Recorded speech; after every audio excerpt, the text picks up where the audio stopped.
listening to the Straight to Video podcast with Rob Lane.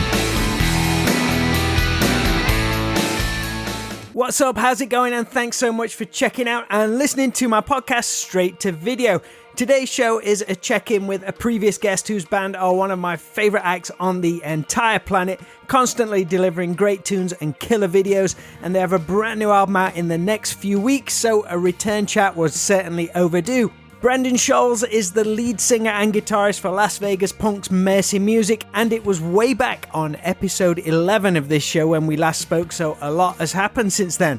The band are fresh back from tour and all set to release their brand new record, What You Stand to Lose, on June the 30th. They've already dropped a bunch of videos to promote the album, including their latest, Found Out I'm Useless, which might be one of my favourites of theirs so far. So we chat all about that with Brendan, along with the influence on him of the Tempe, Arizona music scene back in the 90s, where he was from, his friendship with Mike Herrera of MXPX, and the incredible support Mike showed to Mercy Music on their last tour together. We also chat about the band Not, which Brendan is also a part of, which is this cool homage to two of his all-time favourite bands, The Descendants and All. Much like the last time we spoke, Brendan is incredibly humble, and it was awesome to check back in with him during this exciting time for the band. This Straight to Video podcast is proudly presented to you in association with Affinity Photo. Affinity Photo is an incredible piece of photo editing software which I've been using for graphic design the past couple of years.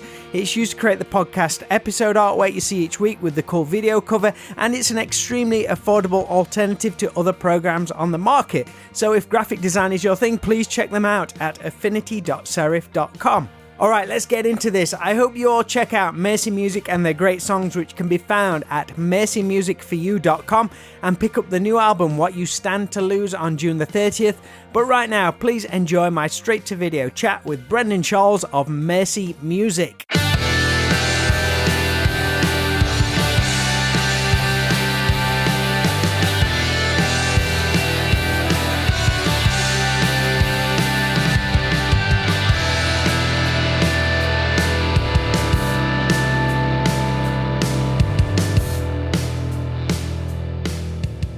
Yay. We did it! How you doing, man? Good, how are you? Good to see you. How's everything over there today? Another delightful day. It's great to check in with you again. Yeah, man, thank you for doing it. Oh, no worries. Appreciate it. How was the tour? You have a good time? Yeah, it was good. It's kind of like a reality show every day. Really? I don't know what was going to happen with Unwritten Law, but it was, yeah. Is that how they usually operate? Yeah, I think so. It's a thing. I love them, but it's total chaos all the time. Nice, because you covered most of the states, right? Yeah, pretty much. Even like the places no one wants to go. We went there too. They're usually the fun ones though, right? Yeah, there were some surprises for sure. It's great to have you back on the show. I'm stoked about it. Would you believe it was August 2020, episode 11 of the show, so over 200 episodes ago. It's a long time. No shit. So much has happened. Yeah, I wanted to loop back in and see how things were and bring everyone bang up to date. Because I know there was a bunch of listeners to this show who got into the band. I know they went to order the last album, Nothing in the Dark, back in 2020. So I want to give them their fix of what's been happening, because I know you've been busy. Yeah. Shit. We started probably playing again in 2021. I think it's accurate. I mean, the last 2 years have probably been our best years as a band, which is hilarious when you consider, we're on year 8, I think. But yeah, last year was crazy. Finished 4th record. That record's coming out June 30th. We did it at the Blasting Room with Bill Stevenson, something we've been trying to do the last 2 records-ish. So happy it lined up this time. Has it been in the can for some time, or at least recorded some time ago? We finished May of last year. Yeah. Been a lot of fucking around with people's time and stuff like that. We're happy. How is it listening back to it now then, after all that time? I'm the kind of guy that usually hates the songs even by the time we're recording them. So I did my due diligence. I listened to everything and I just kind of let it go. Jared, the bass player, is kind of more team everything. He enjoys going back. And to me, it's just maybe I'll listen to it again, I don't know, in a few months or something. And yeah, I hope people like it. Got to record it at the Blasting Room in Fort Collins, Colorado. You're obviously out in Vegas at the moment. Yeah. But it was with Bill Stevenson from The Descendants. Now, if I'm right, this was kind of I guess, a bit of a full circle moment for you, because didn't Bill have some involvement with one of your first bands, Absent Minded, way, way back? Yeah.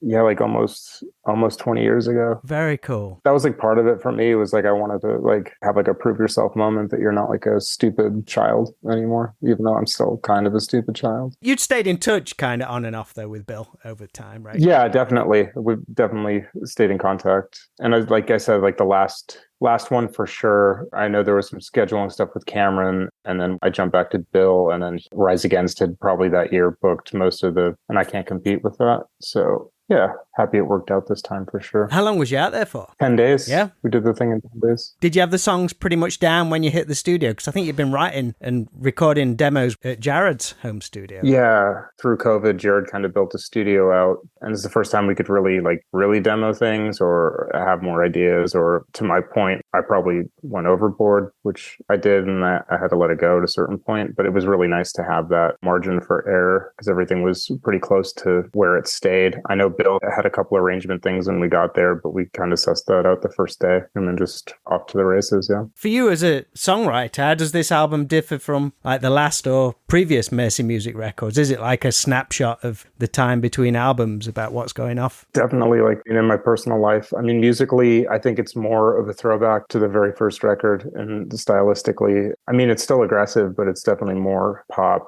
I guess, in general. It's cleaner than Nothing in the Dark for sure, more concise. I mean, Nothing in the Dark was like 5 days of get a record done. I mean, we did this one in 10, but it's definitely a different experience for the listener, I think, as far as the way it sounds. Yeah. Where does your pop influences come from? For me, it's always going to be Squeeze and Elvis Costello, like Teenage Fan Club. Yeah, Superdrag's a really big one for me. You know, obviously what came before it, Beatles. Did you record this last album off your own backs financially? Yeah, between Jared and I, yeah, we generally do that. I mean, I own all the recordings, music anyways, historically throughout this tenure of the band. And just find somewhere to license it, to put it out. Yeah, or someone that'll meet us in the middle, or I'd rather be in that, not beholding to anybody, or lack of better words, yeah. Is that from previous experience in earlier bands? Yeah, the band Jared and I were in previously, the Lydia Vance band that we ended up doing the demo deal with Atlantic. Case in point with that is we had like a 360 deal with the producer before Atlantic even got involved. So nothing bad on him. I love him to death, but it's just covering your ass as a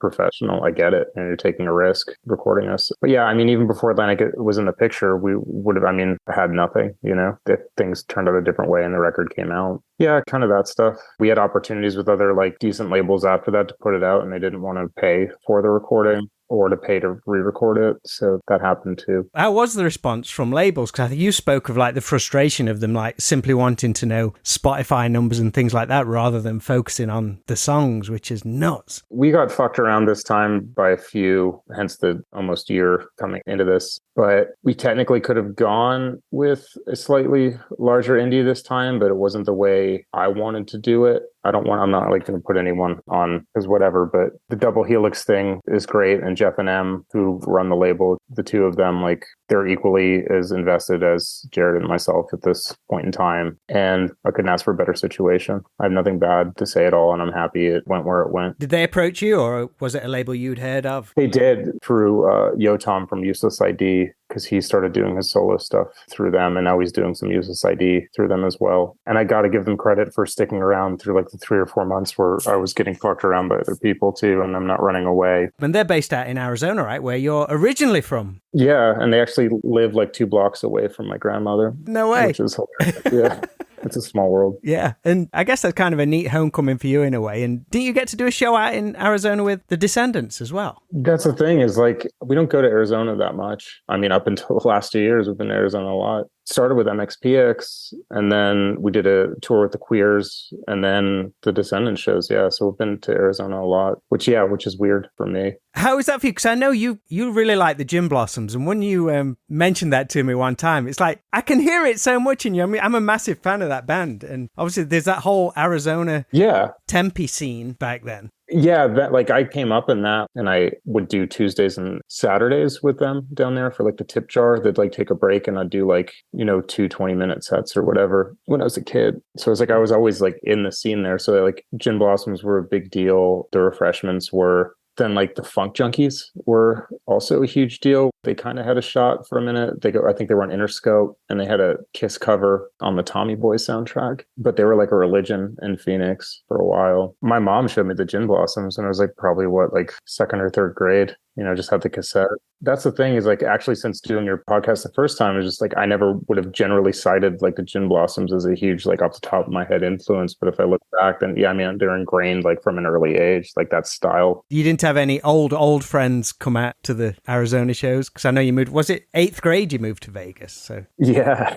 A lot of the ones that I was like relatively close to either moved out or I have some that passed. My brother still lives out there. My dad still lives out there. So that's kind of like slightly vindicating as far as my father's concerned. So it's just like, hey, look, there's people here. We've already had a couple of videos from the new album. Suddenly dropped a while ago, and Love You, Need You. Both great concept videos, which I've become to know you for. There's obviously a lot of time and thought goes into them. Does that come from you guys, or do you seek out directors and filmmakers who you'll know will be able to put a vision to each song? Love You, Need You was a little bit different because I think it's really the first time we've had a video that reflects the subject matter of the song, which is funny to say in all this time. I mean, we usually go for like something completely ridiculous or something offensive, but that was different this time around. And from what people tell me, they like that we actually did that this time. Suddenly is more of a nod to like it's more happy go, silly kind of. But Eric Cannon, the director, even if In Decline has been involved previously on whatever videos, Eric's generally the one behind the camera. So yeah, Eric's a godsend to the band. He has a great eye. And these have all generally been his ideas, and I just kind of roll with it. Because you got a new one all set to drop. Is it Found Out I'm Useless? Yeah. And that's the feel-good hit of the summer. Which has been your personal favorite from a video point of view so far? Probably say Love You, Need You. And then for like stupid guitar cock rock, I'm going to say Found Out I'm Useless. And you guys can see that when the video actually comes out because we kind of went stupid with it. I'm ready for it then.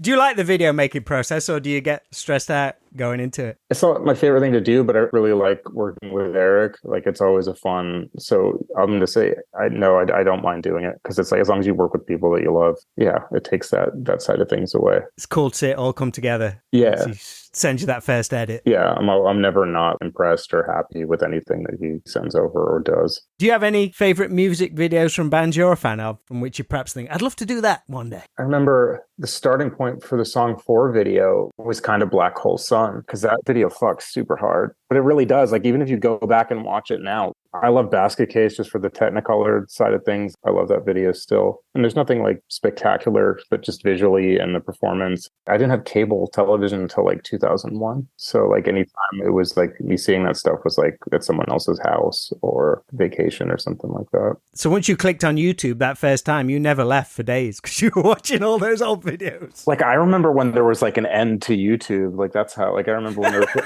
when there was limited, because like I remember always trying to find like Thin Lizzy footage I hadn't seen yet, and I remember like when there was an end. Yeah. So I'm not that many years old. Have you ever seen any version of Thin Lizzy live over the years? No, I never have, because to me it's without Phil, like it's just, you can't, like, it's not that I don't respect the other guys, and like I'm friends with, I believe Christian Martucci did it for a minute. It's not that I don't respect it, or it's just like it's not really like I want to see Phil, and that's never going to happen. They still a big influence to you? Do you keep going back to those old Thin Lizzy albums? Always, yeah. That's just, yeah, Phil's my dude. When are you going to get to Ireland? Yeah, and that's like, I'm the freckle guy, and I still haven't been. I'm Brendan Patrick. So yeah, soon, hopefully, man. That'd be amazing. I know we're going to be in Europe like January through March, and I'll have like more idea. I'm not sure all that's covering yet. Oh, awesome. That'd be fantastic. You guys have been described as the Beatles of pop punk, but also as a band's band, which I think is perfectly depicted in that on your recent tour with MXPX, Zebra Head and Bad Cop, they secretly recorded a cover version of your song Nothing in the Dark. How cool and flattering was that for you guys? And can you tell us how you heard about it? I was on the phone with Jared just looking through Instagram, and I was just like, hey man, holy shit, I'm going to send you something. Yeah, Mike didn't tell me anything. I had no idea. I like hit him on Instagram like a minute later. I'm like, dude, send me the link so I can share it. So he posted it live before even telling you or anything? No, nothing. And it took planning to get everybody's parts. Like Stacey had to shoot hers, and they're all in different states. I was talking to him the other day, and I brought that up because just like, even when we did the shows, like there wasn't a lot of time to like be honest about, or like thanking to a degree that's not just like thank you. And which is like, it's such a huge deal. I mean, just as a smaller band, not to mention just for me on a personal level, like how much I listened to that band growing up. And I don't think I'll ever like fully like, yeah, because it's like, it's a huge deal to me. And I think in general, someone like you respect as a musician respects what you do enough to, or even care enough about your band, because it's really unheard of. I mean, it's one thing to like throw someone as an opening act, but it's like to go the extra mile. And I know that's why people came out early. I know it's not lost on me at all. Was this prior to you touring with them then? Yeah, this was like they did it as part of like after they announced the shows a few months later, because Mike's like king of content. He's a genius at it. He's just really cracked it. And it's like, I know to the point because like he did like a reel where he was like repaving his fucking driveway. And I was watching it and I took a minute to myself and I was like, I'm watching this right now. So it's like whatever he's doing works and he's great at it. Yeah, they did that cover thing, I want to say like a month or two before the actual shows happened. And it had a huge effect for us, definitely. What if you guys had turned out to be like real dicks on tour? Oh man, that was the thing, is like they're like the nicest dudes ever. Me and Tom got really close too because we're both like guitar people, so we definitely nerd on that shit a lot, and music in general. But, you know, Bad Cop, Zebrahead, I mean, just like salt of the earth, nice people, no bullshit. I'd met like Stacy and Bad Cop prior to this, but yeah, I'd never like formally met any of the Zebrahead guys, and you know, just nothing but good things to say. And you say that actually, that video, actually people were coming out early to see you because of that? I think so. I think it would have been a lot different should Mike have not done that. I'm not going to think like we're that great that people would know. I definitely think that made the difference to have a full house when we opened as opposed to, you know, half full. And the video's really cool as well. The video's great. That's what I mean. Like, not just do the cover, but to go through all that with the video and everything else. That takes time. Like, he's got kids. He's got a life. I was talking to him the other day and I just like really got a chance to tell him like how appreciative I was about it still. Awesome, man. Awesome. Outside of Mercy Music, you still had time to form the band Not with your bass player Jared and singer Davey Warsop, who he's originally from the UK, from Birmingham. Could you give everybody kind of like a quick overview and backstory of that band? Davey's band Beat Union and Jared and I's band Lydia Vance had the same manager, Stuart Teggart, rest in peace. When he came on board with the Lydia Vance camp, Beat Union was kind of dissolving. And my introduction to that was Dean, the guitar player. Like, we had an idea that like Lydia Vance had lost their second guitar player, and Stuart was kind of flirting with the idea of bringing Dean out to Vegas or whatever. And I didn't really meet Davey or anything, and Stuart ended up passing, and I met Davey at his funeral. And Stuart's wife kind of had the idea that like, because Davey had coincidentally got the job at they needed like an engineer for the Hurley studio because he was working over there. But Stuart's wife Judy had the idea that like maybe I should pop out there for a weekend and we could like try and write some stuff together. And I'm an incredibly socially awkward person, and especially in a situation like that where it's like something personal. But we ended up getting along. We're both like lead singer guys, so there's always going to be that. But yeah, fast forward, the Lydia Vance thing dissolved too. Jared and I started another band after that called Dead Hand that was stupidest fucking name ever. And we did a whole record with Davey out at Hurley. By that time, Davey had got like Suede Head going, which was another project of his. We've just always stayed in contact and stayed friends. And we did definitely bond over like the whole All Descendants thing big time. And then I remember 2019, like right before we went to go do Nothing in the Dark, he sent me an email. He was like, what about like doing this homage to All Descendants? He's like, would you be down to like, you know, write? And he sent me some of the ones that he'd done already, which I guess he'd had for some time now that I'm finding out. But yeah, we kind of started there and I started emailing ideas back and forth. And then Jared got involved too, because like he loves Carl Alvarez, obviously. I mean, we're hugely influenced by those guys as players. I wouldn't palm mute the same way if it wasn't for Bill and stuff. And so yeah, that started in 2019. Fast forward, pandemic, us having time. Then we all started really emailing shit back and forth. Davey wrote all the words because he tried to get me to write words and I just didn't because I guess I'm a prick. But then I think it was March 2020, maybe March 2021. I don't know. Yeah, say March 2021, Jared and I drove out to Long Beach because Davey he has his own studio now, Strong Studio. So we went out there for a weekend and we tracked, like, how many songs were on the record? Like 12 or 13. So we went out and we did that and drove each other crazy for, 48 hours, but we got it done. How did you approach it though? Because you say it's like an homage to the bands, The Descendants, but particularly the band All. Yeah. How do you approach doing an album like that? Do you change the way you write songs or How do you do it? That's a funny one for me because there's huge All Descendants tinges in the Mercy music thing sometimes too. And like you'll really actually hear that on the new record, and not just because I'm using the same amp that Stefan did or whatever, or that Bill fucking produced it. I like that style. And like sometimes it just comes out of me because I was hugely influenced by it. So yeah, it's in my wheelhouse. But that it's like taking it to the next level. It's like we're going to rip off exactly what you're doing from a place of love. Davey really set the framework per like reference points to like certain songs and stuff like that. Like this is Davey's brainchild. And with that, bearing that in mind, like when I wrote certain songs or whatever, like I obviously had reference points in my head to what, you know, all and or Descendants song this would be. So yeah, but I'm going to give all like general idea, and marrying the thing together would be Davey 100%. Because you've done some shows together. Have you just done one show, or has there been a few shows you've done? We've done the one. We did the one with Bad Cop, and I think it was February of this year. That was really fucking fun. And it was nice to like just play guitar and fuck off. The funny thing is when we were doing the record at Blasting Room, we were also getting mixes back from Paul Miner, who mixed and mastered the Not record. And we were sitting in the break room or whatever, Jared was playing it, and Bill walked in, and I'm like, no. And Jared loves it. Like Jared loves the Not thing very, very much. So yeah, Bill ended up hearing it because you don't want to like, that's bad. You think it is, but they all claim to fucking like it. I mean, when we did the shows with them in November, like Stefan got off the bus and he's like, well, you know, if I ever die or something, I know who can replace me. And then I'm just like, fucking kill me now, man. Yeah, so that was cool that they didn't like fucking hate us. And like the All Descendants group on Facebook has been very receptive to it too. To me, it's like a fun thing. I can't take it that seriously because of what it is. To me, it's like a fun thing because it is like pretending to be in that band. I love that. So everyone needs to check out the album Stop the World.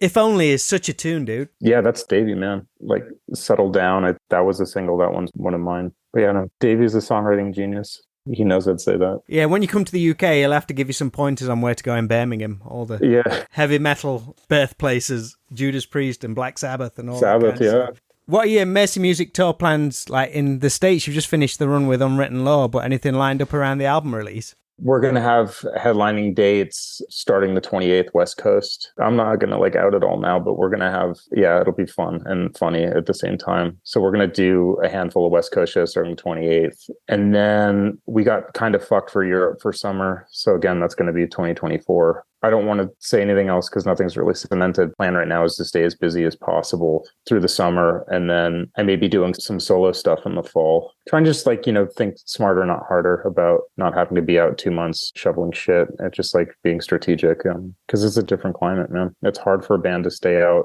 The Unwritten Law tour was great, but I mean, it's still like, it's not paying your bills. So I worked my day job that entire tour. I'm grateful that I had the ability to do so and they let me. But like at the same time, it's a grueling fucking thing to be essentially working. You want to be focused all the time on it rather than thinking about stuff. Yeah, that's the thing. But yeah, it's for the love. And that's about it. Who are you listening to these days? You get much chance to listen to anybody right now? I started this morning with Squeeze, ironically enough. There's this band Mama on Polyvinyl that I've really been liking a lot. Two girls, I think they like share songwriting, but I've been really hyped on them. Flatliners record, New Ruin, I think is really exceptional. I mean, I think it's my favorite Flatliners record to date. Do you listen to many guitar players these days? Any guitar players catch your eye? I mean, I like Eric Gales a lot, even though he's kind of becoming more of a household name. And I'm happy for him because I think he's like a real like redemption story because he was really successful in the early 90s. And I believe drugs and stuff like that kind of derailed him. But very seldom you see someone play that effortlessly. Such an amazing fucking guitar player. Jared's really into like Wolfpack and like Corey Wong and stuff like that. So like by being Jared adjacent, that pops up sometimes. I got a great deal of respect for stuff like that. It's not really my wheelhouse, but there's definitely something to be said about it. Well, speaking of guitarists, our friend Johnny Monaco, he's out in Vegas now. Yeah. Our mutual friend, Mike Zuder of Magnify and the Zuters fame, also Paul Gilbert's bass player for a significant period of time. I do a lot of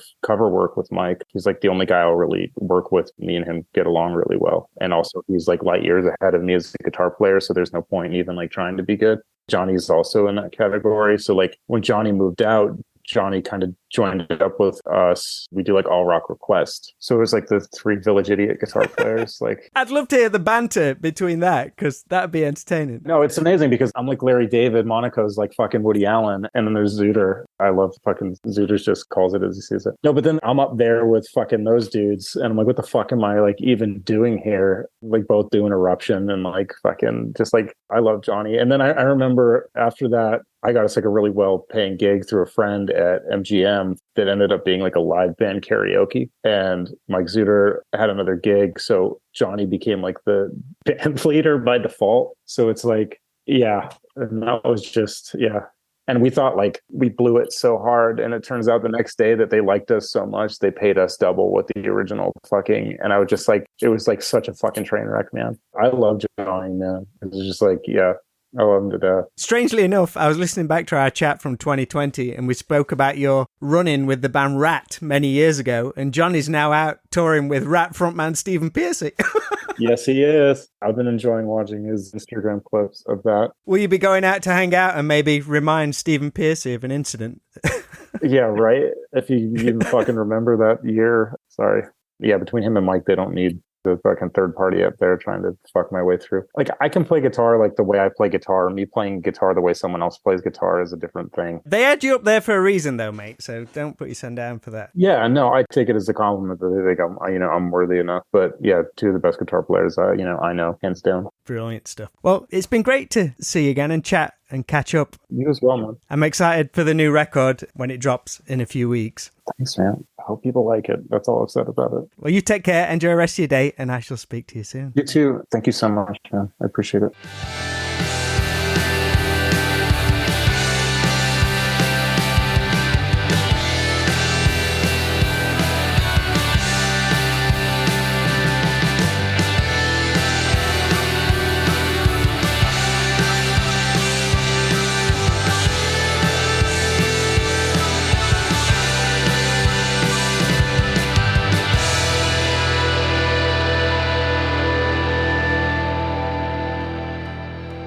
Big shout to Brendan Scholz of Mercy Music for checking back in with me on the Straight to Video podcast. If you like, you can find our very first talk, which is some 2 years ago, over at stvpod.com, along with over 240 more interviews, plus some Straight to Video music videos and merch. But be sure to have a watch of all the great Mercy music videos that are out there now. Pick up the new album What You Stand to Lose on June the 30th. There's some cool splatter vinyl options available too. And let's spread the word to hopefully get them to the UK in the near future. Everything you need to know can be found at mercymusicforyou.com and follow them on all social media. I want to tell you all about a special book launch event we have at the Straight to Video 80s video shop on Saturday, June the 17th, between 7 and 10 p.m. in the evening. Our friend Andrew Haunt has a revised edition of his amazing book, VHS Ate My Brain, coming out, and what better place to celebrate its launch than in an actual video shop. Andrew will have copies of the book available. We'll be doing a Q&A, and we'll also be showing some classic horror trailers in our screening room. Admission is free, so we hope to see some of you there in just over a week's time. That is all for today's show. As always, I really appreciate you listening. So until we return next Friday with a new episode, remember to always be kind, please rewind and unwind, and I'll speak to you all real soon.